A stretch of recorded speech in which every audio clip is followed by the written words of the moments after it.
The Department of Transportation is closely watching these projects to ensure they stay on time and on budget. Future projects are also under review. Local highway officials tell me this uncertainty puts a strain on their department at a time when funding is needed most.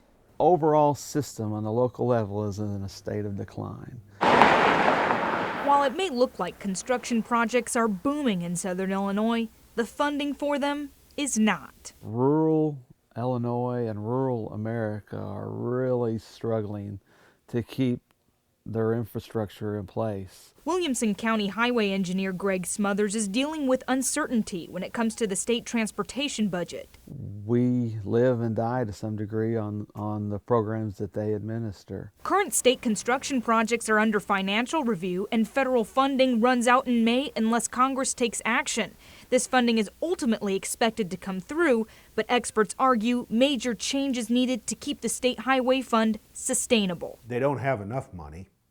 There are a lot of debates that are occurring about raising the gasoline tax. Political scientist David YEPSEN says this increase probably won't happen, but bottom line, less funding impacts drivers.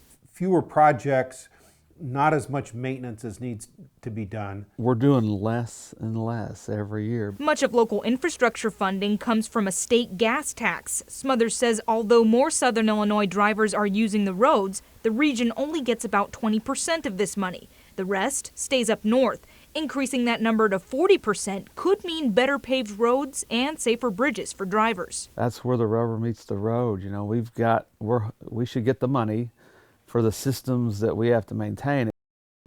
Now, President Obama is proposing new funding for construction. Could this help locally, Anna? Mark, it could. As part of his 2016 budget, President Obama is proposing $478 billion in new funding for infrastructure. This is something local highway officials say could really help out. However, the way the president plans to pay for this is a little controversial. It's a one-time 14% tax on profits made overseas.